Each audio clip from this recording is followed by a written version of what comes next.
రెండో దినవృత్తాంతముల గ్రంథము, దినవృత్తాంతముల రెండో గ్రంథము, రెండో దినవృత్తాంతములు 14 అధ్యాయము మొదటి 4 వచనాలు అందరం కలిసి చదువుకుందాం. మొదటి 4 వచనాలు అందరము కలిసి చదువుకుందాం. అబియా తన పితరులతో కూడా నిద్రింపగా జనులు అతన్ని దావీదు పట్టణమందు పాతిపెట్టింది. అతనికి బదులుగా అతని కుమారుడైన ఆసా రాజాయను. ఇతని దినముల్లో దేశము 10 సంవత్సరములు నెమ్మది పొందింది. ఆస తన దేవుడైన యెహోవా దృష్టికి అనుకూలంగాను యథార్థంగాను నడిచిన వాడై అన్ని దేవతలను బలిపీఠములను పడగొట్టి ఉన్నత స్థలములను పాడు చేసి ప్రతిమలను పగలగొట్టి దేవతా స్తంభములను కొట్టివేయించి వారి పితరుల దేవుడైన యెహోవాను ఆశ్రయించుటకును ధర్మశాస్త్రమును బట్టి విధిని బట్టి క్రియలు జరిగించుటకును యూదా వారికి ఆజ్ఞాపించెను. దేవుడు ఈ మాటల ద్వారా మనతో మాట్లాడి సహాయం చేయనుగాక. ఈరోజు మనము ఆసా గురించి చదువుకుందాం. పోయిన వారము మనం ఎవరి గురించి చదువుకున్నాం? పోయిన వారం అబియా గురించి చదువుకున్నాం. ఆయనకి 2 పేర్లను కూడా మనం చదువుకున్నాం, అబియా, అబియాము. అయితే అతని కుమారుడైన ఆసా, యూదారాజుల గురించి మనం ధ్యానం చేస్తున్నాం. దావీదు కుమారుడైన సొలొమోను కుమారుడైన రెహబాం కుమారుడైన అబియా కుమారుడైన ఆసాని గురించి మరి మనము ఈరోజు మనం చదువుకుందాం. ఆసా మరి మొదట్లో ఎట్లున్నాడు? ఆసా చాలా ఆత్మీయంగా ఉన్నాడు. మనం చాలాసార్లు ఆసాను గురించి చాలాసార్లు మనం వింటూ వచ్చాం. మొదట్లో మరి ఎట్లా ఉన్నాడు ఆస అంటే చాలా ఆత్మీయంగా చాలా బలంగా ఉన్నాడు కదా. మొదట్లో ఎట్లున్నాడు? చాలా బలంగా ఉన్నాడు. అందుకని తర్వాత ఏమైపోతాడంటే 14 అధ్యాయము 15 అధ్యాయంలో ఆస ఎట్లుంటాడు? దేవునికి ఇష్టమైన వ్యక్తిగా ఉంటాడు. అయితే 16 అధ్యాయంకి వచ్చేసరికి ఆస ఏమవుతాడు? మరి సర్వం కోల్పోతాడు, దేవునికి దూరం అయిపోతాడు, మనుషుల మీద ఆధారపడతాడు. దేవునికి దూరం అయిపోయి ఏమైపోయాడు? ఆస మరి చివరికి ఆస చనిపోతాడు. అంటే 3 అధ్యాయాల్లో ఆసా గురించి ఉంటుంది అన్నమాట. 14 అధ్యాయము, 15 అధ్యాయము, 16 అధ్యాయం. మొదటి 14 అధ్యాయంలో బాగుంటాడు, 15 అధ్యాయంలో కూడా బాగుంటాడు. అయితే 16 అధ్యాయంలోనికి వచ్చేసరికి ఏమయ్యాడంటే ఆస పడిపోయినాడు, తప్పిపోయినాడు. మరి దేవునికి ఇష్టం లేని జీవితాన్ని జీవిస్తూ వచ్చినాడు. అందుకని మరి ఇది అందరికి మనకి ఈ వాక్యము మనకి ఏం జ్ఞాపకం చేస్తుంది అంటే, బైబిల్లో ఒక మంచి మాట ఉంది, చదవసలేదు కానీ ప్రసంగి గ్రంథము 7వ అధ్యాయము 8వ వచనంలో కార్యారంభం కంటే కార్యాంతము మేలంట. కార్యారంభం కంటే కార్యాంతము మేలు. అంటే మొదట్లో మరి కార్యారంభములో ఆస బాగున్నాడు, కార్యాంతం వచ్చేసరికి చివరి దగ్గరికి దర్శి వచ్చేసరికి ఏమయ్యాడంటే తప్పిపోయినాడు. మరి ఆరంభం బాగుంది కానీ అంతం బాగోలేదు. అట్లా ఉండకూడదంట. క్రైస్తవులు దేవుని బిడ్డలు ఎట్లా ఉండాలా? ఎప్పుడు ఒకే రీతిగా ఉండాలన్నమాట. భక్తి జీవితాన్ని కలిగి అలాంటి జీవితాన్ని జీవించాలన్నమాట. గల్తీ సంఘం కూడా అపొస్తలుడైన పౌలు అంటాడు, గల్తీలకు రాసిన పత్రిక 3వ అధ్యాయం 3వ వచనం, గలతీ 3:3 ఏమన్నాడంటే, మొదట ఆత్మానుసారంగా ఆరంభించి శరీరానుసారంగా పరిపూర్ణులవుదురా అన్నాడు. అంటే మొదట గల్తీ సంఘం ఎట్లుందంట? ఆత్మానుసారంగా ఆరంభించారు కానీ వాళ్ళకి చివరి దశకు వచ్చేసరికి శరీరానుసారంగా వారు పరిపూర్ణులైనాడు. కాబట్టి మొదట్లో ఆత్మానుసారంగా ఉన్నారు, తర్వాత ఏమయ్యారు? వాళ్ళు శరీరానుసారాలు అయిపోయినారంట. తర్వాత మరి ప్రకటన గ్రంథంలో 2వ అధ్యాయం 4వ వచనంలో మొదటి ప్రేమను వదిలితివి అంటాడు. అంటే మనిషి చాలామంది దేవుని ప్రజలైన వారు మొదట్లో ఎట్లుంటాం? చాలా ఆత్మీయంగా చాలా బలంగా ఉంటాం అన్నమాట.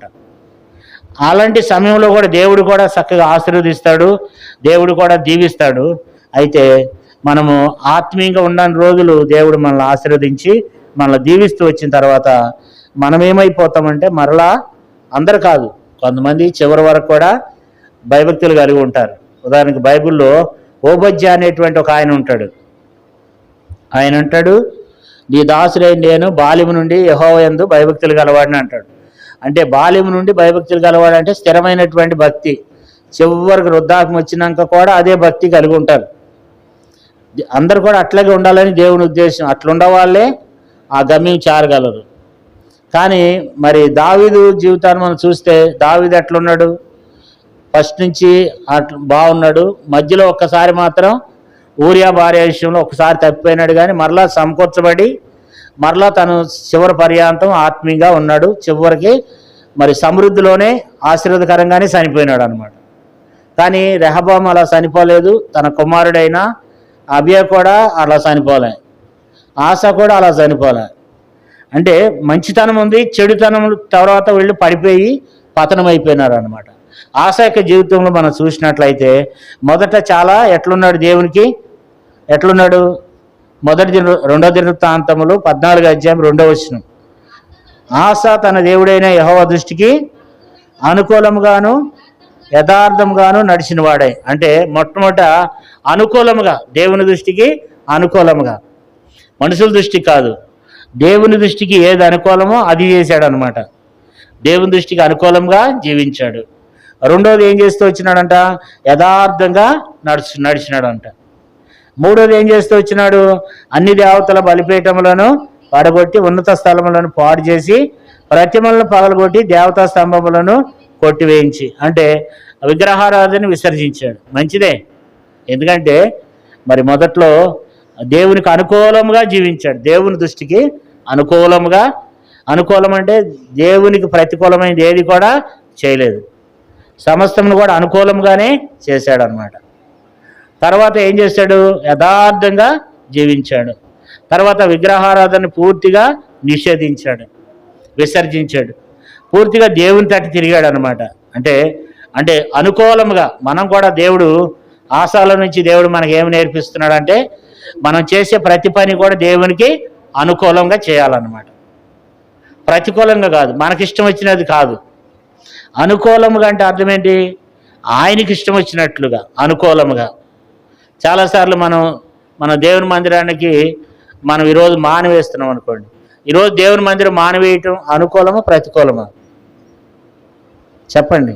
మీరు చెప్తే తొందరగా ముగిచ్చేస్తా, ఎండ కూడా బాగా వేస్తుంది. మీరు చెప్పట్లేదంటే మీరు వింటలేదని అర్థము. ఇంకా మీరు వినాలని ఏదేదో చెప్తూ ఉంటుంది. ఏ సేవకులైనా కింద కూర్చొని చెప్తూ ఉంటే వీళ్ళు వింటున్నారని చెప్పి త్వరగా ముందుకెళ్ళిపోతాం. మీరు కనుక సమాధానం చెప్పకపోతే మేము అక్కడక్కడే నడుపుతూ ఉంటాం అన్నమాట. కాబట్టి ఏం చేశాడు చెప్పండి? అనుకూలం అంటే ఏంటి? ఈరోజు దేవుని మందిరం మానేస్తున్నాం, అనుకూలమా ప్రతికూలమా? ప్రతికూలం. మందిరం మానేస్తున్నాం అంటే ప్రతికూలం, దేవునికి అది ఇష్టం లేనని అర్థం. 1000 రూపాయలు కూలిచ్చినా ఆ రోజు మానుకోకుండా మనం వచ్చేస్తున్నాం అనుకోండి, దేవునికి అది అనుకూలం. అట్లా ఫస్ట్లో ఎట్లా నడిచాడు? అనుకూలంగా నడిచాడు. ఇప్పుడు సమయానికి మందిరానికి రావట్లేదు, ఆరాధనోత్తమానం అయిపోయినాక 2వ పాట 3వ పాట అయిపోయినాక అది అనుకూలమా ప్రతికూలమా? చెప్పట్లేదు అమ్మ. అనుకూలమా ప్రతికూలమా? చెప్పండి అమ్మ. అనుకూలమా ప్రతికూలమా? ప్రతికూలంగా. అంటే మనం దేవునికి ఏది చేసిన చాలాసార్లు ఎడ్ చేస్తున్నాం, ప్రతికూలంగా చేస్తున్నాం. అంటే ఆజ్ఞను అతిక్రమిస్తున్నాం. అట్లా చేయకూడదు. ప్రతికూలం అంటే ఏంటి? సమయం 9 అయిందంటే 9కి ఎక్కడ ఉండాలి? మనం దేవుని మందిరంలో ఉంటాం, అనుకూలం. 10:30కి రావటం ప్రతికూలం. అసలు రాకుండా ఉంటాం, మరి ఇంకా ప్రతికూలం. అంటే ఆశ అయితే అట్లా కాదంట. ఆశ ఎట్లా జీవించాడు చెప్పండి? అనుకూలంగా. రెండోది యథార్థంగా. అంటే యథార్థమైన భక్తి, యథార్థమైన జీవితం ఉండాలంట కదా. కాబట్టి యథార్థమైన మాట, యథార్థమైన భక్తి ఉండాలంట. ఆశ కూడా దేవుని దృష్టికి అనుకూలంగాను యథార్థంగాను, తర్వాత దేవునికి ఇష్టం లేనటువంటి అన్ని దేవతలను అంటే విగ్రహారాధన ఏం చేస్తూ వచ్చినాడు? విసర్జించాడు అనమాట కదా. 3 విషయాలు. 4వ విషయం ఏంటి? 4వ వచనంలో ఏముంది? 4వ వచనం చదవండి. వారి పితరుల దేవుడైన యెహోవాను ఆశ్రయించాడు, దేవుణ్ణి ఆశ్రయించాడు. ఏ కష్టం వచ్చినా ఎక్కడికి వెళ్ళేవాడు? దేవుని దగ్గరికి వెళ్ళేవాడు, మనుషుల దగ్గరికి వెళ్ళేవాడు కాదు, మనుషుల్ని ఆశ్రయించేవాడు కాదు. బాగా వచ్చింది, కష్టం వచ్చింది అనుకోండి, ఎక్కడికి వెళ్ళేవాడు? మొట్టమొదట దేవుని దగ్గరికి వెళ్ళేవాడు, దేవుని దగ్గరే మొరపెట్టుకునేవాడు. దేవునికే చెప్పుకునేవాడు, దేవుణ్ణి ఆశ్రయించేవాడు. దేవా నువ్వు తప్ప నాకు ఇంకో రెండో దిక్కు లేదనేవాడు. ఏ కష్టం వచ్చినా ఏ బాధ వచ్చినా ఏం చేసేవాడు? దేవుణ్ణి ఆశ్రయించేవాడు కదా. 7వ వచనం చదవండి. 7వ వచనం, అతడు యోధా వారికి ఎలాగ ప్రకటన చేసెనో, మన దేవుడైన యెహోవాను మనము ఆశ్రయించితిమి, ఆశ్రయించినందున ఆయన మన చుట్టూ నెమ్మది కలగజేసి ఉన్నాడు. దేశమందు మనం నిర్భయంగా తిరగవచ్చును. మనం ఈ పట్టణం కట్టించి వాటికి ప్రాకారములను, గోపురములను, బొమ్మములను, ద్వారబంధములను అమృతము. కాగా వారు పట్టణమును కట్టి వృద్ధి పొందిరి. అంటే దేవుని ఆశ్రయిస్తే ఎంతో ఆశీర్వాదం అన్నమాట. ఇప్పుడు ఆశ ఏం చేస్తూ వచ్చాడు? దేవుణ్ణి ఆశ్రయించాడు. దేవుడే దిక్కు అన్నాడు. దేవా నీవే నాకు దిక్కు. కాబట్టి దేవుని దగ్గరికే వెళ్ళేవాడు. తర్వాత ఏం చేశాడు? 4వ వచనం చదవండి. 4వ వచనం, తన ధర్మశాస్త్రమును బట్టి విధిని బట్టి క్రియలు జరిగించుటకును యోధా వారికి ఆజ్ఞాపించాడు. ధర్మశాస్త్రాన్ని బట్టి విధిని బట్టి క్రియలు జరిగించడానికి యోధా వారికి ఆజ్ఞాపించాడు. అంటే బైబిల్ బాగా చదివేవాడు, తర్వాత దాంట్లో ఉన్న విషయాల్ని గైకునేవాడు, తర్వాత ఆ విషయాలు అనేక మందికి తెలియచేసేవాడు. యోధా వారికి ఏం చేశాడు? ఆజ్ఞాపించినాడు. ఇప్పుడు నేను ఇక్కడ కూర్చుని మీకు ఆజ్ఞాపిస్తున్నా అంటే నేను కూడా ఏం చేయాలి? నేను కూడా చదవాలి. నేను చదివిన తర్వాత మరలా మీకేం చెప్పాలి? మీరు కూడా బైబిల్ చదవండి అని చెప్పాలి కదా. ఇప్పుడు నేను బైబిల్ చదువుతున్నా, మీరు చదువుతున్నారా? కాబట్టి ఆయన ఏం చేశాడంట? ధర్మశాస్త్రాన్ని ప్రేమించాడు. ధర్మశాస్త్రాన్ని, దేవుని వాక్యాన్ని, దేవుని ఆజ్ఞలను, దేవుడి కట్టలను అనుసరించి నడుచుకోవటమే కాదు కానీ ఆ వాక్యాన్ని ఎంతో ప్రేమించినాడు అనమాట. ధర్మశాస్త్రం బట్టి విధిని బట్టి, ధర్మశాస్త్రం అంటే దేవుని వాక్యము, తర్వాత విధిని బట్టి అంటే దేవుని ఆజ్ఞలు కదా. ధర్మశాస్త్రం బట్టి విధిని బట్టి క్రియలు జరిగించడానికి, మంచి క్రియలు చేయడానికి వారికి ఏం చేశాడంట? ఆజ్ఞాపించినాడు. అంటే ఈ మాటకు మనం ఒక పేరు పెట్టుకోవాలా. ధర్మశాస్త్రాన్ని ప్రేమించాడు, దాన్ని అనుసరించి నడుచుకున్నాడు కదా. ఇప్పుడు మొట్టమొదటి మనం చూస్తే మొట్టమొదట తన స్థితి ఎట్లుంది? దేవునికి అనుకూలంగా, యథార్థంగా. తర్వాత విగ్రహారాధనని విసర్జించాడు. 4వది దేవుణ్ణి ఆశ్రయించాడు. 5వది ధర్మశాస్త్రాన్ని ప్రేమించాడు. 6వది ఏం చేశాడు? విశ్వాసం కలిగి జీవించాడు. ఎలాంటి విశ్వాసం? ఎలాంటి విశ్వాసం అంటే 14వ అధ్యాయము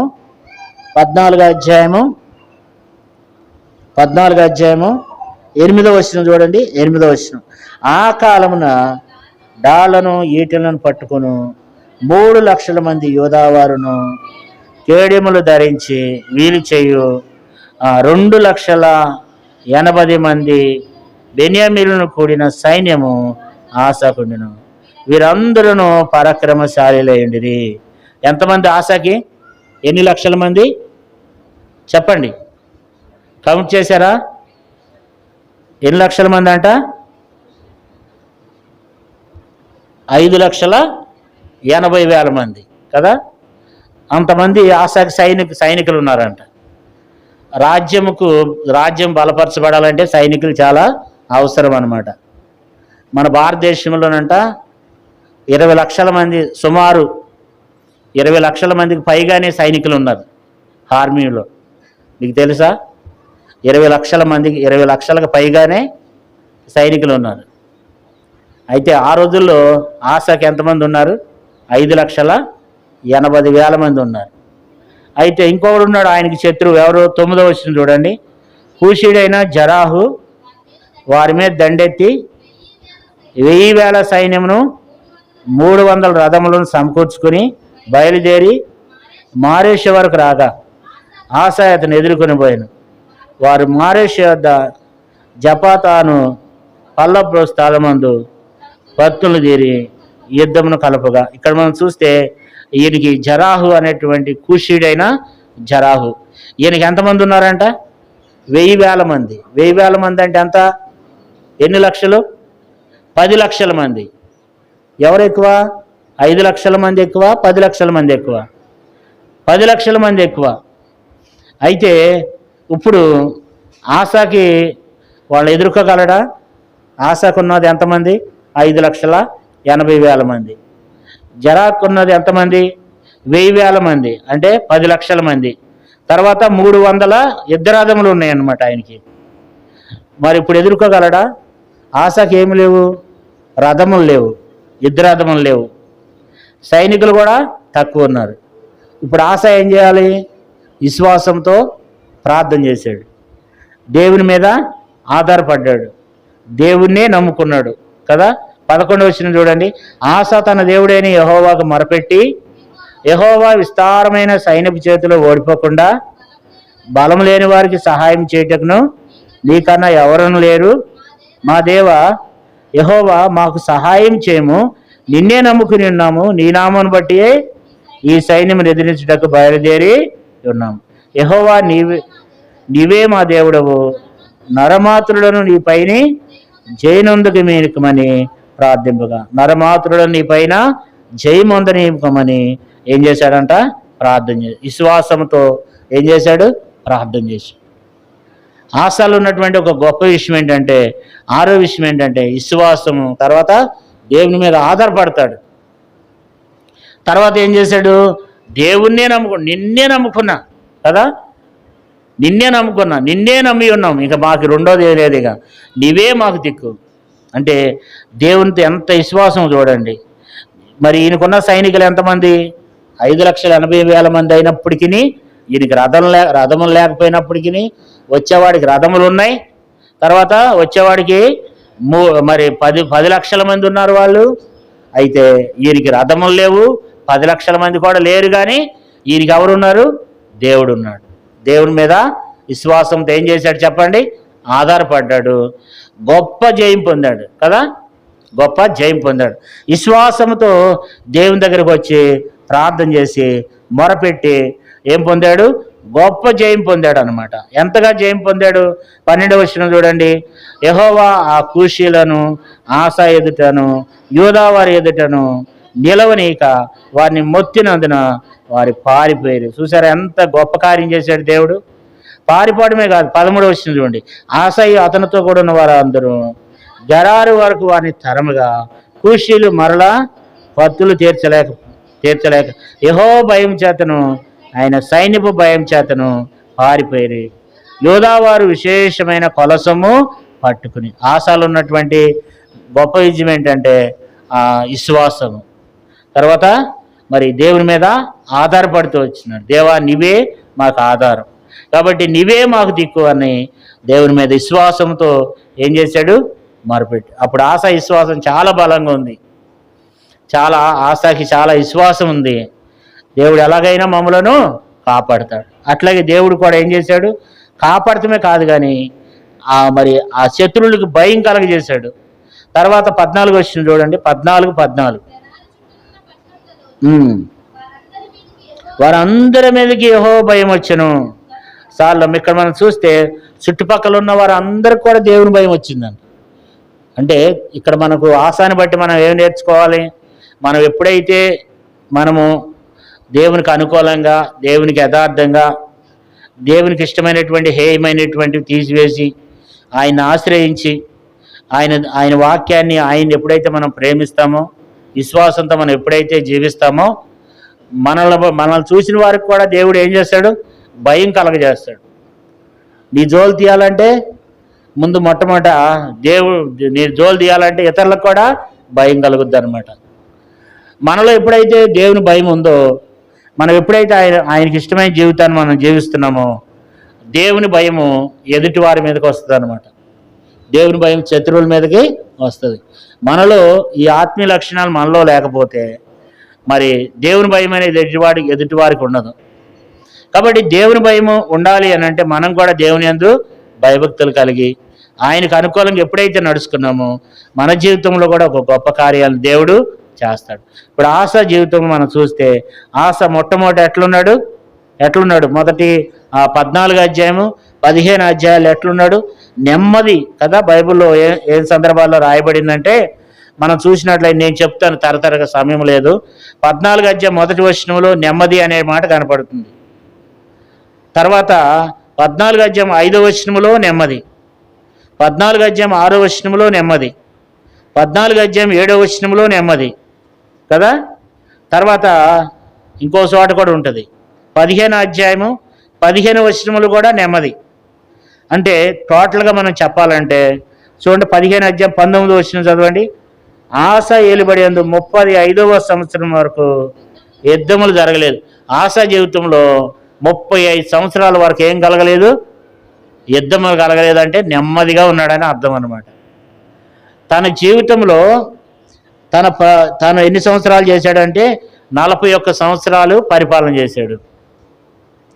41 సంవత్సరాల్లో ఆశ చేసినటువంటి పరిపాలనలో 36 సంవత్సరాలు ఏం జరిగిందంట, 35 సంవత్సరాల వరకు ఏముంది, నెమ్మది ఉంది.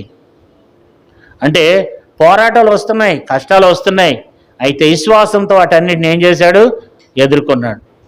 ఆత్మీయంగా బాగున్నాడు. అంటే మనుషులకు ఏమొస్తాయి, పద్దాకి ఏమొస్తాయి, ఎప్పుడు పోరాటాలు వస్తాయి అన్నమాట. ఎదుటివాని శత్రువుల ద్వారా పోరాటాలు వస్తాయి. అవన్నీ ఎందుకు వస్తున్నాయి, అవి మన పరీక్ష కొరకు. ఇప్పుడు పిల్లలకి ఎగ్జామ్ ఎందుకు పెడతారు, చదువుకునే వాళ్ళకి, వాళ్ళు అందులో పాస్ అయితే ఇంకా ముందుకు వెళ్తారు. వాళ్ళు ఎగ్జామ్ లేకపోతే వాళ్ళు ఎట్లా ముందుకు వెళ్ళగలరు. దేవుడు కూడా మనకు శ్రమలు తీసుకొస్తాడు, కష్టాలు తీసుకొస్తాడు, బాధలు తీసుకొస్తాడు. వాటన్నిటిని మన విశ్వాసంతో మనం నెట్టుకుంటూ ముందుకెళ్తే దేవుడు పెట్టిన పరీక్షల్లో దేవుడు కొన్ని పరీక్షలు పెడతాడు. కొన్ని అనారోగ్యాలు పెట్టవచ్చు, కొన్ని ఇబ్బందులు పెట్టవచ్చు, కొన్ని కష్టాలు పెట్టవచ్చు, కొన్ని రకరకాల సమస్యలు ఉండొచ్చు, లేకపోతే ఇరుగు పొరుగు వారి ద్వారా అనేకమైన బాధలు ఉండొచ్చు, అప్పుల బాధలు ఉండొచ్చు. రకరకాలుగా దేవుడు కొన్ని పరీక్షలు పెట్టినప్పుడు మన విశ్వాసంతో వాటిని మనం జయిస్తూ వచ్చిన రోజులు దేవుడు మనకు జయమిస్తూనే ఉంటాడు. ఆశ కూడా విశ్వాసంతో అన్నీ కూడా పొందాడు, నెమ్మది దొరుకుతూనే వచ్చింది. ఎన్ని సంవత్సరాలు నెమ్మది పొందాడు, 35 సంవత్సరాల వరకు తన జీవితంలో నెమ్మది. కాబట్టి 5 సందర్భాల్లో మాత్రం బైబిల్ రాయబడింది నెమ్మది నెమ్మది నెమ్మది అనే మాట మనకు కనపడుతుంది. అంటే దేవుడు తనకి ఏమి ఇచ్చినాడు, నెమ్మది ఇచ్చినాడు. కానీ దేవుడు ఆశీర్వదించిన కొలది ఆ వ్యక్తి అభివృద్ధి పొందుతూ వచ్చినాడు. కానీ మరలా యుద్ధాలు వచ్చినప్పుడు మరి పోరాటంతో ఎదుర్కొంటున్నాడు, ప్రార్థన జీవితంతో. మనం 7వ విషయం చూసినట్లయితే ప్రార్థన పరుడు అనమాట. ఎలాంటి ప్రార్థన చేశాడంటే ఆశ 11వ వచనంలో 14-11 ఆశ తన దేవుడైన యెహోవాకు మొరపెట్టి కదా, దేవునికి మొరపెట్టాడు కదండి. అలాంటి ఎన్ని రోజులైతే ఆశ ప్రార్థన పరుడిగా ఉన్నాడో, విశ్వాసం కలిగి ఉన్నాడో, అన్ని రోజులు కూడా ఆశ తన జీవితంలో గొప్ప గొప్ప విజయాలు పొందుకుంటూ వచ్చాడు. దేవుడు తనకు విజయం అనుగ్రహించినాడు. అయితే రోజులు గడిచిన కొద్దీ ఆశలో ఏమైందంటే ఆత్మీయంగా ఏమయ్యాడు, చల్లారిపోయినాడు. 16 అధ్యాయంలోనికి వచ్చేసరికి ఇప్పుడు ఆశలో మొట్టమొదటి ఎలాంటి జీవితం కలిగి జీవించాడు, అనుకూలంగా జీవించాడు, యథార్థంగా జీవించాడు, విగ్రహారాధన విసర్జించాడు, దేవుణ్ణి ఆశ్రయించాడు, దేవుని ధర్మశాస్త్రాన్ని ప్రేమించాడు, ఇతరులకు కూడా దాన్ని బోధించాడు, దాన్ని అనుసరించి నడుచుకోమని చెప్పాడు, విశ్వాసంతో మరి జీవించాడు, దేవుని మీద ఆధారపడ్డాడు, దేవా నిన్నే నమ్ముకున్నాను అన్నాడు. అంటే విశ్వాసంతో జీవించాడు. 7వది ప్రార్థన పరుడిగా మనం అతను చూస్తున్నాం. దేవుని యొద్ద ఏ కష్టం వచ్చినా, ఏ బాధ వచ్చినా ఆ సేవల దగ్గరికి వెళ్ళేవాడు, దేవుని దగ్గరికి వెళ్ళి ప్రార్థన చేసేవాడు. మొట్టమొదటి దేవుని దగ్గరికి వెళ్ళి మొరపెట్టి దేవుని దగ్గర ప్రార్థన చేసేవాడు కదా. తర్వాత ఇక 16 అధ్యాయం వచ్చిన కాడి నుంచి ఆశలో మరలా ఏమైంది చూడండి. 16 అధ్యాయం చదువుకుందాం. ఇక ఆశ ఏలుబడియందు 36వ సంవత్సరమున ఇశ్రాయేల్ రాజు అయిన బయోషా యోధా వారి మీద దండెత్తి బయలుదేరి యోధా రాజు అయిన ఆశ యొద్దకు రాకపోకలు జరుపుకున్నట్లు రామాను కట్టింపగా. ఇక్కడ మనం చూస్తే ఆశకి ఇప్పుడు ఏమైందంటే ఇన్ని రోజులు ఆశ ఏం చేసేవాడు, ప్రార్థన చేసేవాడు, విశ్వాసంతో దేవుని దగ్గరికి వచ్చేవాడు, దేవుని మీద ఆధారపడేవాడు, దేవా నీవే దిక్కు అనేవాడు, భక్తిపరంగా దేవునికి ఇష్టమైన జీవితాన్ని జీవించాడు. కానీ దేవుడు ఏం చేశాడంటే దేవుడు తనను నిదానంగా కొంచెం ఆశీర్వదిస్తూ దేవుడు తనను దీవిస్తూ వచ్చాడు. అయితే ఇప్పుడు 16 అధ్యాయంలోకి వచ్చేసరికి మరి ఇప్పుడు ఎవరు వచ్చినారంట, ఇశ్రాయేల్ రాజు అయిన బయోషా అతని మీదకి వచ్చాడు. ఆశ ఇటు వరకు ఎదుర్కొన్న వాళ్ళకంటే ఈయన ఎక్కువవాడు కాదు. ఆశ ఇటు వరకు చేసిన యుద్ధాలకు అన్నిటికంటే కూడా ఈ బయోష్ అనేటువంటి వాడు పెద్ద విశేషం కాదు. ఇటువరకు వచ్చినటువంటి కూషీలు, లూబీలు వాళ్ళు వాళ్ళు బలమైనటువంటి వ్యక్తులు, అది చాలా ఎక్కువైంది అది. కానీ ఈ యొక్క బయోష్ అనేటువంటి వ్యక్తి మరి వచ్చినాడు, కానీ ఇతను అంత అంత గొప్పవాడేం కాదు. అయితే ఇప్పుడు ఏం చేశాడంటే భయపడిపోయినాడంట. భయపడిపోయి ఏం చేశాడు చూడండి, 2వ వచనము, 16వ అధ్యాయం 2వ వచనం. ఆసా యెహోవా మందిరమందును రాజనగరమందును ఉన్న బొక్సంలోని వెండి బంగారములను తీసి దమస్కులో నివాసం చేయి సిరియా రాజుకు బెన్హేదాతు నద్దకు దూతలను పంపించి, అంటే ఇక్కడ మనం చూస్తే ఇక్కడ బెన్హేదాత్ అనేటువంటి సిరియా రాజుని నమ్ముకున్నాడు. ఇప్పుడు ఏం చేశాడంటే ఆశ చేసిన తప్పేంటంటే దేవుని మందిరంలో బొక్సములు ఉన్నటువంటి, అంటే బొక్సం అంటే దేవుని ధనాగారం, దేవుని డబ్బులన్నీ దాంట్లో ఏం చేసేవాళ్ళు, దాచేవాళ్ళు. ఇప్పుడు ఆశ ఏం చేశాడంటే ఇన్ని రోజులైతే ఆశ ఏం చేసేవాడు, ప్రార్థన చేసేవాడు, విశ్వాసంతో వాళ్ళని ఎదుర్కొనేవాడు, ప్రజలను ప్రోత్సాహపరిచేవాడు. అయితే ఇప్పుడైతే ఏం చేస్తున్నాడంటే దేవుని మందిరంలో ఉన్న డబ్బులన్నీ తీసేసి ఈ అన్ని జనుడైనటువంటి సిరియా రాజుకి ఏం చేశాడు, దూతల చేత అతనికి పంపించడమే కాదు, ఇక్కడ ఏమంటున్నాడంటే 3వ వచనంలో, నా తండ్రికి నీ తండ్రికి కలిగి ఉన్నట్టు నాకును నీకును సంధి కలిగి ఉన్నది. వెండిని బంగారం నీకు పంపి ఉన్నాను. ఇశ్రాయేల్ రాజు అయిన బయోష నన్ను విడిచి అవతలకు పోనట్లుగా నీవు అతనితో చేసి ఉన్న సంధిని భంగం చేయమని వర్తమానం పంపించను. ఇక్కడ మనం మొట్టమొదటి ఆశ పతనానికి గల 7 కారణాలను దేవుని మన వాక్యంలో చూద్దాం. ఆశ ఏంటి, ఎందుకు పతనమైనాడు ఆశ అంటే, ఆశ ఏం చేశాడు, దేవుని మందిరంలో ఉన్నటువంటి ధనాన్ని ఎవరికి చేశాడు, అన్ని జనులకు అప్పగించాడు. దేవుని మందిరంలో ఉన్న ధనమంతా తీసుకుని వెళ్ళి ఏం చేస్తున్నాడు, ఎవరికి ఇస్తున్నాడు, వాటిని సిరియా రాజుకి ఇస్తున్నాడు అనమాట. సిరియా రాజుకి డబ్బంతా కూడా ఏం చేస్తున్నాడు, వెండి బంగారంలన్నీ. ఎవరు అవి తను సంపాదించిన సొమ్ము కాదు, ఎవరి సొమ్ము అది దేవుని. అవి ఎవరికి పంపిస్తున్నాడు, సిరియా రాజుకి పంపించాడు. అయితే వాడేం చేశాడంటే మోసం చేశాడు. ఈ దినాన మనం జ్ఞాపకం పెట్టుకోండి, చాలా కొన్ని సంఘాల్లో పెద్ద పెద్ద సేవకులు తర్వాత లేదా చాలామంది విశ్వాసులు ఈ దినాన ఉన్న డబ్బులన్నీ కోట్లకు తగలబెట్టేస్తున్నారు. అన్ని జనులకి, లాయర్లకి, జడ్జిలకి ఎంత డబ్బు నాశనం చేసేస్తున్నారంటే చాలామంది అట్లాంటి దేవుని, అంతేకాదు సంఘాల్లో కూడా మనం చూస్తున్నాం. ఆ ట్రస్ట్ సొసైటీ అని మరి మందిరంలో ఉన్నటువంటి దేవుని సొమ్ము అంతా తీసుకుని వెళ్ళి, ప్రజల డబ్బు అంతా దేవుని సొమ్ము అంతా తీసుకుని వెళ్ళి కోర్టులకి పెట్టేస్తున్నారు. ఆ డబ్బు అంతా ఎవరిదా, దేవునిది. అది దేవుని సొమ్ము. దాన్ని తీసుకుని వెళ్ళి ఏం చేస్తున్నారు, కోట్లకి ఎంత ఖర్చు పెడుతున్నారంటే లక్షల్లో ఖర్చు పెడుతున్నారు నెలకొచ్చి. కొన్ని సంఘాల్లో చూస్తూ ఉంటాం. ఒక సంఘం, నాకు తెలిసిన సంఘం ఉంది, నెలకి 50,000 ఆ కోర్టుకి ఖర్చు పెడతారు. నెలకి ఎంత, 50,000. ఒక సంఘం ఉంది, నాకు తెలిసిన సంఘం, నెలకు 1,50,000 ఖర్చు పెడతారు కోర్టుకి. ఇంకా మనం చూస్తే ఇంకా మరి అనేక మంది దేవుని నమ్మిన వాళ్ళే దేవుని డబ్బు తీసుకుని వెళ్ళి కోర్టులకి ఏం చేస్తున్నారంటే లక్షల్లో దేవుని డబ్బుని ఏం చేస్తున్నారు, పాడు చేస్తున్నారు. ఆశ కూడా ఏం చేశాడంటే దేవుని మీద విశ్వాసాన్ని కోల్పోయి దేవుని అభివృద్ధి కొరకు, దేవుని మందిరం క్షేమాభివృద్ధి కొరకు ఉన్నటువంటి ధనాన్ని ఏం చేస్తున్నాడు, తన స్వార్థం కొరకు తన సొంతంగా వాటిని వాడుకుంటున్నాడు. ఎవరికో ఇచ్చేస్తున్నాడు. దేవుని డబ్బు ఎవరికి ఇస్తున్నాడు, సిరియా రాజుకు పంపిస్తున్నాడు. వెండి బంగారములంట ఏం చేస్తున్నాడు, సిరియా రాజుకు పంపించి, ఆ బయోష అనేటువంటి వాడు నా మీదకి వస్తున్నాడు కాబట్టి నువ్వు వాడిని ఎదుర్కొని ఈ డబ్బులు నీకు ఇస్తున్నానని రౌడీలను మాట్లాడుకున్నాడు అనమాట. కదండి, ఎంత ఖర్చు పెడుతూ వచ్చినాడు కదా, దేవుని ధనాన్ని ఏం చేస్తూ వచ్చినాడు, పాడు చేస్తూ వచ్చినాడు.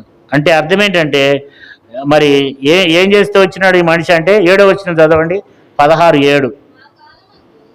ఆ కాలమందు దీర్ఘదర్శి అయిన హనాని యోధారాజు అయిన ఆసా యొద్దకు వచ్చి అతను ఎలాగూ ప్రకటించును, నీవు నీ దేవుడైన యెహోవాను నమ్ముకొనక సిరియా రాజును నమ్ముకుంటువే. అంటే రెండో విషయం ఏంటంటే, ఒకటి ధనాన్ని తీసుకుని వెళ్ళి ఎవరికి ఇచ్చినాడు?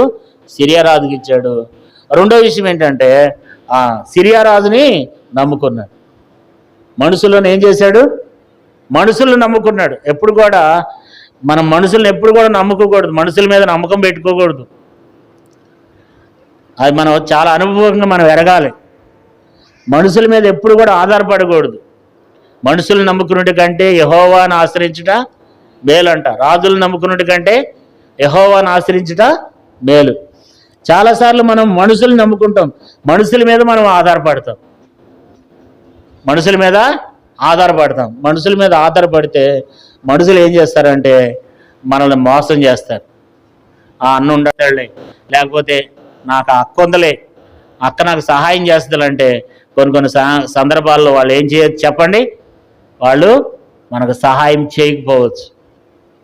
కాబట్టి దేవుని దగ్గరికి వెళ్ళాలా? ఎక్కడికి వెళ్ళినాడు చెప్పండి? మొట్టమొదట ఎక్కడికి వెళ్ళాడు? మనుషుల మీద ఆధారపడ్డాడు, మనుషుల్ని నమ్ముకున్నాడు, యెహోవాను విడిచిపెట్టాడు.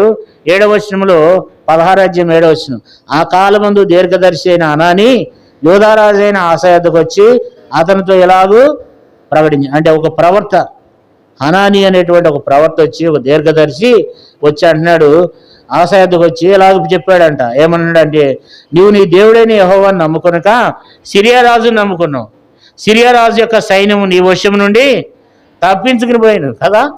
ఎవరినో నమ్ముకుంటే వాడు కాస్త ఏం చేశాడు చెప్పండి? మోసం చేసిండంట. ఈ మధ్యన ఒక సహోదరి చాలా ఉన్నవాళ్ళు అయితే భర్తకి కనీసం ₹1,00,000 పైన జీతం వస్తుంది ఆయనకి. ఆ భర్త అంటే ఆమెకు ప్రేమ చూపట్లేదంట. ఆమెకు అన్ని రకాలుగా భర్త ఏం చేస్తాడు? బట్టలు కావాలంటే బట్టలు, నగలు కావాలంటే నగలు, అన్నీ ఇస్తాడు. అయితే ఆ సహోదరి ఏం చేసిందంటే, రోజు పిల్లలను స్కూల్కి తీసుకెళ్ళి ఆ స్కూల్ దగ్గర ఒక మాస్టర్ దగ్గర పరిచయం అయ్యి, ఆ పరిచయం కాస్త ప్రేమగా మారి ఆ మాస్టర్తో ఆమె అక్రమ సంబంధం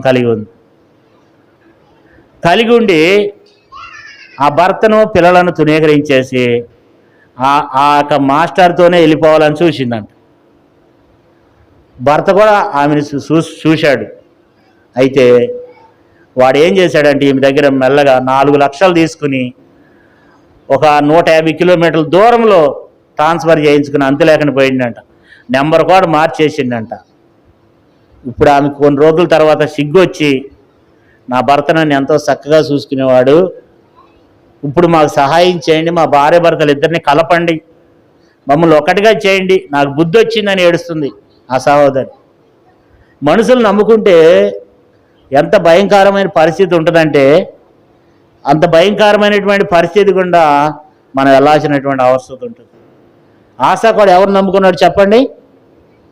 సిరియా రాజుని నమ్ముకున్నాడంట. సిరియా రాజు ఏం చేశాడు? ఇవన్నీ తీసుకుని నీ వశముల నుండి తప్పించుకుని పారిపోయినాడంట. నీ వశముల నుండి తప్పించుకున్నాడు, వాడు నిన్ను మోసం చేశాడు కదండి. రెండో విషయం ఏంటంటే, మనుషులను ఆశ్రయించినాడు, యథార్థతను కోల్పోయాడు. 9వ వచనం చూడండి, ఇక్కడ యథార్థత గురించి మాట్లాడుతున్నాడు దేవుడు. తన ఎడల యథార్థ హృదయం గలవారిని బలపరిష్టికై యెహోవా కనుదృష్టి లోకమంతటా సంచారం చేస్తున్నది.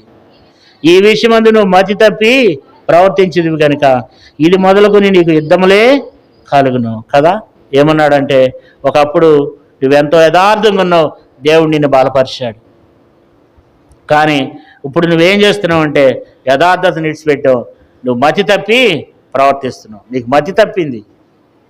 నీవు ఇప్పుడు యథార్థతను విడిచిపెట్టేసావు, నువ్వు తప్పిపోయినావు. నువ్వు విషయంలో నువ్వేం చేసావంటే మతి తప్పి ప్రవర్తించావు.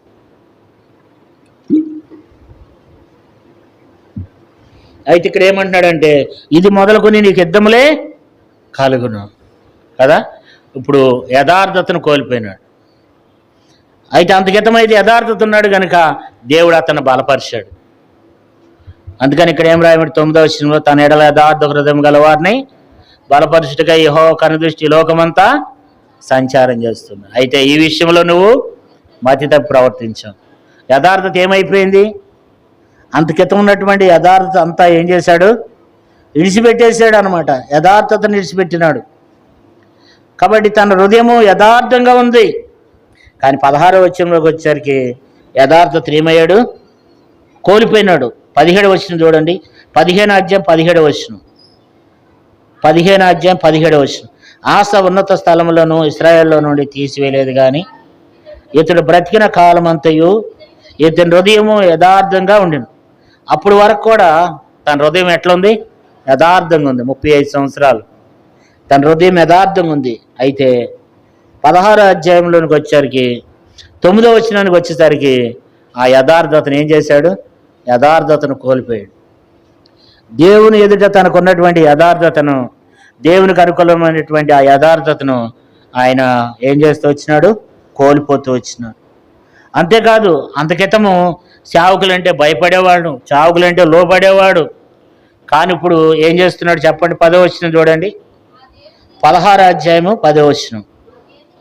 ఆ దీర్ఘదర్శి అట్లు ప్రకటన చేసినందుకు ఆశ అతని మీద కోపగించి రౌద్రం చూపి అతని బందీగృహంలో వేసెను. ఇదిగాక ఆ సమయం అందే ఆశ జనుల్లో కొందరిని బాధపరిచును. ఇటువరకు బాధపరచలేదే. ఇటువరకు జనులను ఎంతో క్షేమంగా చూసుకునేవాడే. ఇటువరకు సేవకులు వచ్చి చెప్తుంటే, బుద్ధి చెప్తుంటే వాళ్ళ మాట వినేవాడే. నిజమేనయ్యా, నేను ఇలా నడుచుకుంటాను అనేవాడే. కానీ ఇప్పుడు ఏం చేస్తున్నాడు? దీర్ఘదర్శి దేవుని ద్వారా పంపడ్డాడు. దేవుని ద్వారా వచ్చి చెప్తుంటే, అది ఇట్లా చేస్తున్నావా, ఇది నువ్వు కరెక్ట్ కాదు, నువ్వు మనుషులు నమ్ముకున్నావు, సిరియా రాజును నమ్ముకున్నావు, తర్వాత యథార్థతను కోల్పోయి నువ్వు మత్య ప్రవర్తిస్తున్నావు, ఇలా చేయకూడదు ఆశ అని చెప్పినందుకు ఆ దీర్ఘదర్శి 10వ వచనం, ఆ దీర్ఘదర్శి అట్లు ప్రకటించినందుకు ఆశ అతని మీద ఏమైందంట? అతని మీద కోపించి రౌద్రం చూపి అతని బందీగృహంలో చెరసాల్లో వేసాడు. అంతేకాదు, జనులను బాధపరుస్తూ వచ్చినాడంట కదా. ఎలాంటి స్థితిలోనికి వెళ్ళిపోయినాడంటే, ఎవరైనా గద్దిస్తుంటే కూడా ఏం చేస్తూ వచ్చినాడు? ఆ గద్దింపును కూడా తునీకరించినాడు. రౌద్రం చూపుతూ వచ్చినాడంట. నిజంగా దేవుని సేవకులైన వాళ్ళు దేవుని వాక్యం ద్వారా మనల్ని గద్దిస్తున్నప్పుడు మనల్ని ఎవరు గద్దిస్తారు? మన తల్లిదండ్రుల మాట ఎడిదిరిగి వినము. తర్వాత దేవుని వాక్యం ద్వారా దేవుడు గద్దిస్తుంటే, దేవుడు మనకి హెచ్చరిక చేస్తుంటే చాలామంది రౌద్రం చూపే వాళ్ళు కూడా ఉంటారు. ముఖం చిన్నబుచ్చుకుని వెళ్ళిపోతూ ఉంటారు. అలా చేస్తున్నామంటే మనం ఆశాస్థితిలో ఉన్నామని అర్థం అన్నమాట. నష్టం మనకు పొంచి ఉంది దేవుని బిడ్డ. అలాగే చేయకూడదు. ఆశ ఏం చేశాడట? అతని మీద రౌద్రం చూపి ఏం చేశాడు? అతని బందీగృహంలో వేయటమే కాదు కానీ ఆ సమయం మందు ఆశ జనులు అనేక మందిని బాధపరుస్తూ వచ్చినాడు, అనేక మందిని బాధిస్తూ వచ్చాడు. అంతేకాదు, అతనిలో ఉన్నటువంటి 4వ విషయం జనులు బాధ పెడతమే కాదు కానీ 5వ విషయాన్ని మనం చూస్తే ఎవరు నమ్ముకున్నాడంట? చూడండి, 16వ అధ్యాయం 12వ వచనం. ఆశ తన ఏలుబడి యందు 39వ సంవత్సరంలో పాదములో జబ్బు పుండి పుట్టి బహు బాధపడినను దాని విషయంలో అతడు యెహోవా యొద్ద విచారణ చేయగా వైద్యులను పట్టుకునేను. మనం చూస్తే మరి ఆ 5వ విషయం ఏంటంటే వైద్యులను పట్టుకున్నాడు. దేవుని దగ్గరికి వెళ్ళటం లేదు. దేవా, నా పాదంలో జబ్బు పుండి పుట్టింది, నేను బాధపడుతున్నాను, నాకు సహాయం చేయి, ఎందుకు ఇట్లా జరిగిందో నన్ను క్షమించా, నేను మొదట్లో ఉన్నట్టు లేను ప్రభా, నన్ను క్షమించమని దేవుని దగ్గరికి వెళ్ళటలేదు. ఎవరిని పట్టుకున్నాడంట? వైద్యులను పట్టుకున్నాడంట. ఎందుకు వైద్యులను పట్టుకున్నాడు? మన దగ్గర ధనం ఉంటే చాలు. చాలాసార్లు ధనాన్ని నమ్ముకున్నాడు కదా. ఇప్పుడు దేవుని నమ్ముకోవట్లా. ధనం ఉంది నాకు చాలు, ఈ డాక్టర్ కాకపోతే ఆ డాక్టర్ కదండి. ఇక్కడ డాక్టర్ కాకపోతే గుడివాడలో చూపించుకుంటాం, లేకపోతే బందర్లో చూపించుకుంటాం, లేకపోతే విజయవాడలో చూపించుకుంటాం, లేకపోతే ఇంకా డబ్బులు ఉన్నాయిగా అవసరమైతే హైదరాబాద్లో చూపించుకుంటాం, ఢిల్లీలో చూపించుకుంటాం, బెంగళూరులో అమెరికా కూడా వెళ్తాం. కానీ స్వస్థపరిచేది దేవుడు. దేవుడు స్వస్థపరచకపోతే మనం ఎక్కడికి వెళ్ళినా మన వ్యాధి తగ్గదు, ఎక్కడికి వెళ్ళినా స్వస్థత ఉండదు, ఎక్కడికి వెళ్ళినా దానికి ఏమాత్రం కూడా స్వస్థత కలగదు. స్వస్థపరిచేది ఎవరు? దేవుడు. కానీ ఈయనేం చేస్తూ వచ్చినాడంటే ఎవరిని పట్టుకున్నాడంట? వైద్యులను పట్టుకున్నాడంట. యెహోవా యొద్ద విచారణ చేయకుండా ఏం చేస్తున్నాడు? వైద్యులను పట్టుకున్నాడంట. ఇక వైద్యులు ఉంటే చాలు నాకు ఎవరు అవసరం లే, నా దగ్గర పైసలు ఉన్నాయి, డబ్బులు ఉన్నాయి, ఎంత ఖర్చు అయినా పెట్టి ఇక్కడ కాకపోతే ఇంకో చోటికి, ఇంకో చోట కాకపోతే ఇంకో చోటికి వెళ్ళిపోతాను.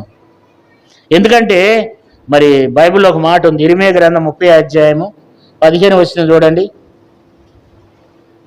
ఇర్మీయా గ్రంథం 30 ఇర్మీయా 30:12 యెహోవా ఇలాగ సెలవిస్తున్నాడు, నీ వ్యాధి ఘోరమైనది, నీ గాయము బాధకరమైనది, విస్తరించగా శత్రువులు కొట్టినట్టుగా నీ గొప్ప దోషమును బట్టి నేను కఠిన శిక్ష వేసి నిన్ను గాయపరుచున్నాను. కాగా వ్యాజ్యమాడు ఎవడునూ లేడు.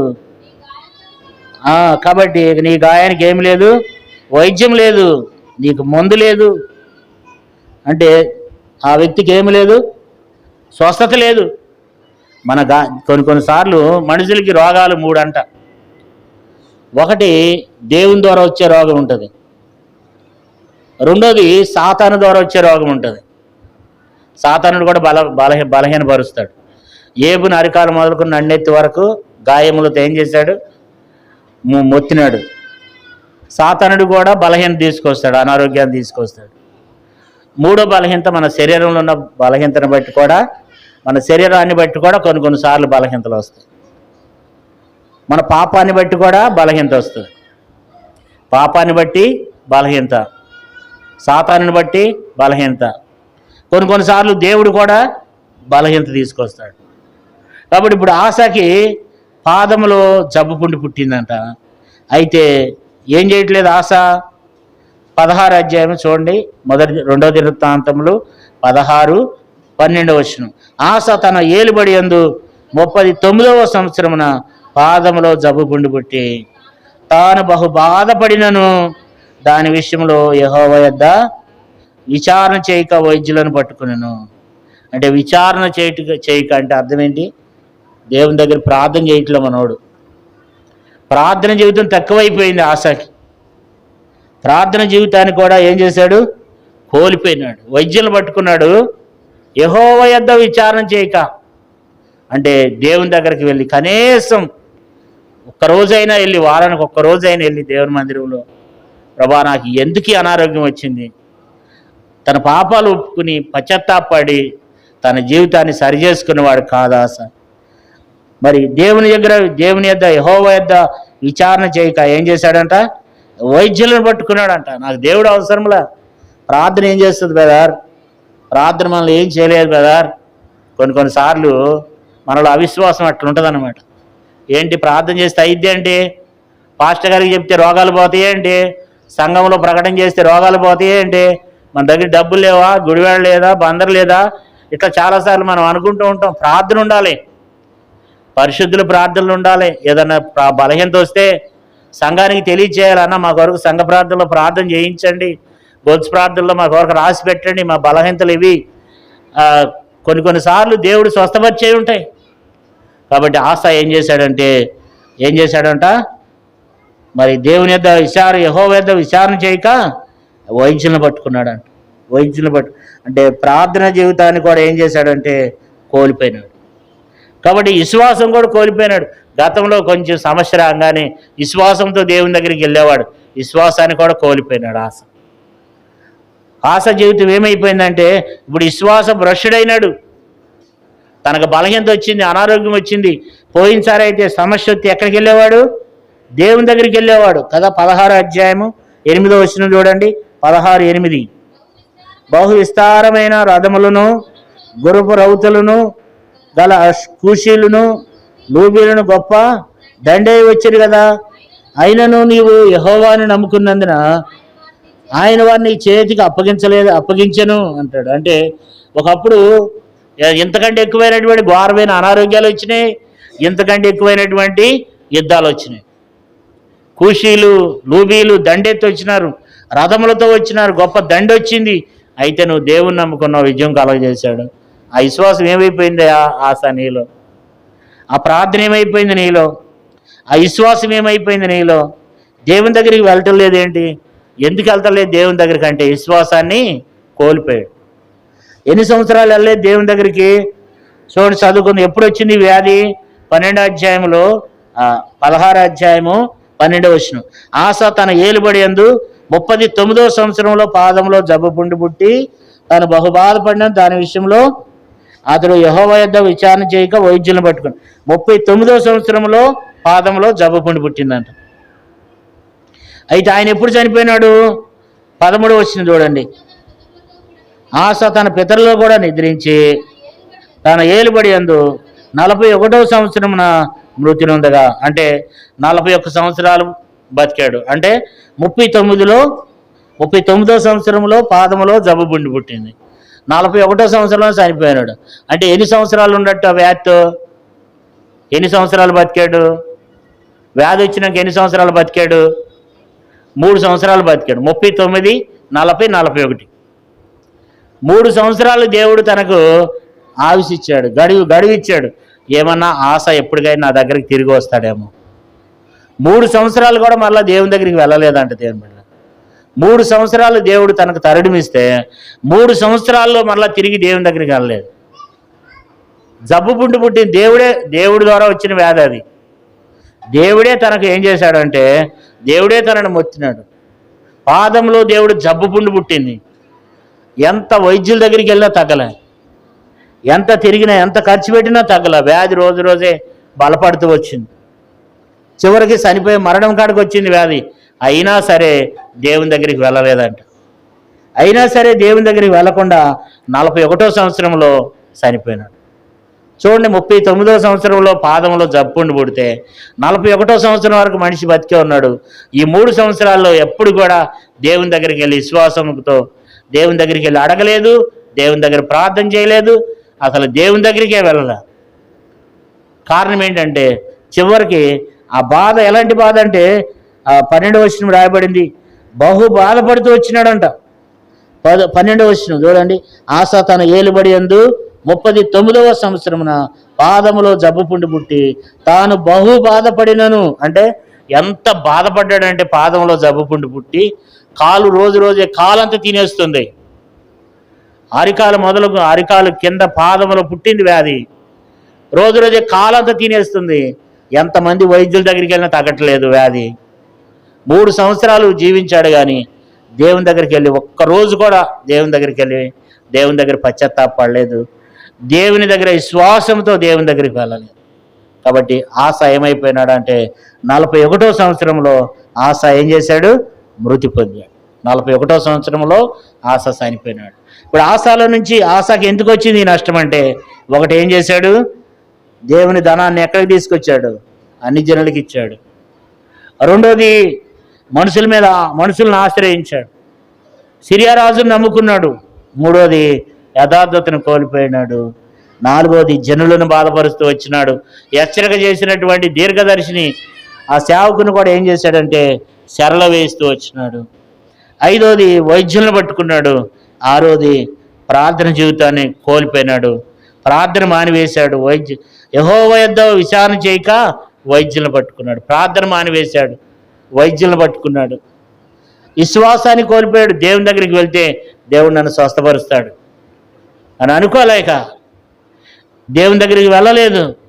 వెళ్ళకుండా ఏమయ్యాడు? చనిపోయినాడు. చనిపోయిన తర్వాత బాగానే రాజు కనుక 13వ వచనంలో 16వ అధ్యాయం 13వ వచనం, ఆశ తన పితరులతో కూడా నిద్రించి తన ఏలుబడి యందు 41వ సంవత్సరమున మృతి పొందగా సుగంధ వర్గములతో పరిమళ ద్రవ్యంతో నిండిన పడకల మీద ఉంచి అతని నిమిత్తం బహు విస్తారమైనటువంటి గార్ధవరమును దహించి దావీదు పట్టణమందు అతడు తన కొరకై తొలిపించుకున్న సమాధి యందు అతన్ని పాతిపెట్టి, తన కొరకు తొలిపించుకున్నాడంట సమాధి. కొంతమంది ముందే సమాధి తొలిపించుకుంటారు. అంటే చచ్చిపోతాడని తెలుసు కదా. తన కొరకు చివరి వచనంలో ఏముందంటే 14వ వచనంలో తన కొరకై తొలిపించుకున్న సమాధిలో అతను పెట్టిరు. అంటే చనిపోతాడని తెలిసి కూడా దేవుని దగ్గరికి వెళ్ళలేదు. మరణాప పరిస్థితుల్లో కూడా దేవుని దగ్గరికి వెళ్ళలేదు. ముందుగానే నేను చనిపోతానని తెలిసి కూడా సమాధిని సిద్ధపరుచుకున్నాడంట. బతికుండగానే సమాధి కట్టుకున్నాడు. బతికుండగానే సమాధి కట్టుకుని ఇదిగో నన్ను ఈ సమాధిలో పెట్టండి అని ముందే అన్ని ఏర్పాట్లు చేసుకుని చనిపోయినాడు కదా. కానీ ఆశ జీవితం ఏమైపోయిందంటే పతనం అయిపోయింది. కారణం ఏంటంటే మొదట చాలా ఆత్మీయంగా ఉన్నాడు. మొదట ఎట్లా ఉన్నాడు? దేవునికి అనుకూలంగా యథార్థంగా లోకంలో విగ్రహారాధన అంతా తీసిపారేశాడు. తర్వాత దేవుణ్ణి ఆశ్రయిస్తూ వచ్చాడు. దేవుని ధర్మశాస్త్రాన్ని ఆశ్రయించాడు. దేవుని ప్రజలను దేవుని ప్రజలకు హెచ్చరిక చేస్తూ వచ్చాడు. ఏమంటున్నాడంటే చూడండి, దేవుని దగ్గర మాత్రమే 12 వచనం చూడండి, 15 అధ్యాయం 12 వచనం, 15-12.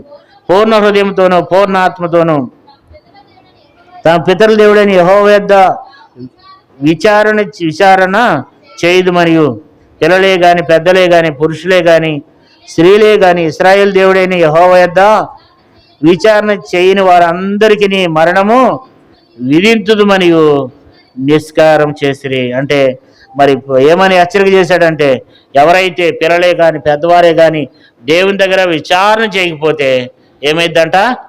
మరణశిక్ష విధిస్తాను. మరణశిక్ష విధించబడుతుంది. ఎవరైతే దేవుని మందిరానికి వెళ్ళలేదో, ఎవరైతే ప్రార్థన చేయలేదో, ఎవరైతే దేవుని ఆజ్ఞలను అనుసరించి నడుచుకోవట్లేదో వారికి ఏమి విధించబడుతుందంట? మరణశిక్ష విధించబడుతుంది. హెచ్చరిక చేశాడు. తర్వాత ఏం చేస్తూ వచ్చాడంటే, దేవుని ధర్మశాస్త్రం ఉండదు, దేవుని సేవకులు ఉండరు అని కూడా హెచ్చరిక చేశాడు. చూడండి 15 అధ్యాయము 3వ వచనం, 15:3. నిజమైన దేవుడైనను ఉపదేశం చేయ యాజకులైన ధర్మశాస్త్రమైన చాలా దినములు ఇశ్రాయేలులకు లేకుండా పోను. కాబట్టి ప్రకటన చేశాడు, బాగానే ప్రకటన చేశాడు. కానీ చివరికి తానే కోల్పోయినాడు. కాబట్టి ఆశ ఆదిలో బాగున్నాడు. కానీ అందుకనే మరి ప్రసంగి గ్రంథంలో 7వ అధ్యాయం 8వ వచనం చెప్పినట్లుగా కార్య ఆరంభం కంటే కార్యాంతము మేలు. కాబట్టి మనం చాలామంది చెబుతూ ఉంటారు, నేను నమ్ముకున్న కొత్తలో నేను అది చేసేవాడిని, ఇది చేసేవాడిని, నేను చాలా ఉద్యోగంగా ఉన్నాను, నేను చాలా బలంగా ఉన్నాను, ఎన్నో చెప్పేవాళ్ళు చెప్తారు.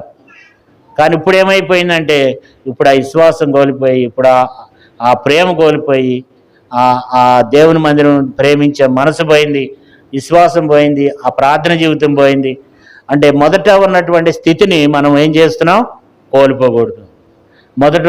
ఇటువరకు ఎలా జీవించావో కానీ ఇప్పుడైతే ఆ దినము సమీపించిన కొలది మనం దేవునికి సమీపంగా ఉండాలి, దేవునికి దగ్గరగా ఉండాలి. ఆ దినము ఇటువరకు చేసింది లెక్కలో రాదు. ఇప్పుడు నువ్వేమై ఉన్నావో అది దేవునికి కావాలి. ఇప్పుడు మనం ఏమై ఉన్నామో అది దేవునికి కావాలి. ఇప్పుడు నువ్వు ఎంత భక్తి కలిగి ఉన్నావో, నువ్వు ఇప్పుడు ఎలాంటి మంచి విశ్వాసం కలిగి ఉన్నావో దేవునికి ఇది కావాలి. ఇటువరకు నేను చేశాను, ఇటువరకు దినాల్లో నేను బాగా అప్పుడు ఆత్మీయంగా ఉన్నాను, చాలా బలంగా ఉన్నాను, అవన్నీ కూడా అవి మా దగ్గర చెప్పడానికి తప్ప దేవుని దగ్గర చెప్పడానికి కుదరదు. మనుషుల దగ్గర చెప్పడమే తప్ప దేవుని దగ్గర కుదరదు. చాలామంది చెప్తూ ఉంటారు చాలా సంఘాల్లో, అన్న ఇటువరకు నేను రక్షణ పడిన కొత్తలో నేను అది చేసేవాడిని, ఇది చేసేవాడిని అని చెప్తూ ఉంటారు అన్నమాట. మరి ఇప్పుడు ఏమైపోయిందంటే చెప్పరు, ఆ సంగతి చెప్పరు, మునుపుడి సంగతే చెప్తారు. మరి ఇప్పుడు నీ స్థితి ఎట్ట ఎందుకు ఉందంటే దాని గురించి చెప్పరు, ఇటువరకు సంగతే చెప్తారు. ఇవన్నీ మన దగ్గర చెప్పడానికి కుదరదు, కానీ దేవుని దగ్గర కుదరదు. కాబట్టి మనం ఏం చేయాలా? మన స్థితిని ఇప్పుడు మనం ఆత్మీయంగా బలపరచబడాలి. ఇప్పుడు ఈ దినాన ఇటువరకు రక్షంబడి 15 ఏళ్ళు అయిందో, 20 ఏళ్ళు అయిందో, 30 ఏళ్ళు అయిందో, అదంతా దేవునికి విడిచిపెట్టే. ఇప్పుడు ఎట్లా ఉన్నావు? అందుకే బైబిల్ ఏముంది? కార్యారంభం కంటే కార్యాంతము మేలంట. ఇటువరకు ఎట్లా జీవించావు అనేది అది కాదు, ఇప్పుడు ఎట్లా జీవిస్తున్నావు అనేది దేవునికి కావాలి. ఇటువరకు ఎలాంటి జీవితాన్ని జీవించామని కాదు. మొదట అందుకని గల్తీ 3:3 అన్నాడు, మొదట ఆత్మానుసారంగా ఆరంభించి ఇప్పుడు ఏమైపోయినారంట? శరీరానుసారంగా పరిపూర్ణులైనరంట కదా. మొదటేమో ఆత్మీయంగా ఉన్నాడు, ఇప్పుడు ఏమైపోయారంట? చివరికి వచ్చేసరికి శరీరానుసారంగా పరిపూర్ణులైన. అట్లా ఉండకూడదు. మనం ఇప్పుడు ఎట్లా ఉండాలా? బలంగా ఉండాలి. ఇప్పుడు ఆశ మొదట్లో ఎట్టున్నాడు? అనుకూలంగా యథార్థంగా విగ్రహారాధనని నిషేధించాడు, అంటే హేయమైన వస్తువులను నిషేధించాడు. దేవుని ఆశ్రయిస్తూ వచ్చాడు, దేవుని మందిరాన్ని ప్రేమించాడు, దేవుని ధర్మశాస్త్రాన్ని నిధులను ప్రేమించాడు, విశ్వాసంతో జీవించాడు, దేవుని మీద ఆధారపడ్డాడు, ప్రార్థనా జీవితాన్ని కలిగి జీవిస్తూ వచ్చినాడు. కానీ ఇప్పుడు ఏమైపోయింది? డబ్బులునే సార్లే అని చెప్పి డబ్బులు ఏం చేశాడంట? సిరియా రాజుకి ఇచ్చి, తర్వాత సిరియా రాజు నమ్ముకుని యథార్థతను కోల్పోయి, తర్వాత జనులను బాధపరిచి, హెచ్చరిక చేసిన వాడిని బాధపరిచి లోపలేసి, అంటే ఇదంతా మన దగ్గర అధికారం ఉందని వైద్యులను పట్టుకుని దేవుని దగ్గర విచారణ చేయకుండా, ప్రార్థన చేయకుండా ఏం చేశాడంట? విశ్వాసాన్ని కోల్పోయి 3 సంవత్సరాలు దేవుడు ఆవిసిచ్చినప్పుడు కూడా తనకి బుద్ధి కలగలేదు. చివరికి ఏమైపోయినాడు? నష్టపోయినాడు.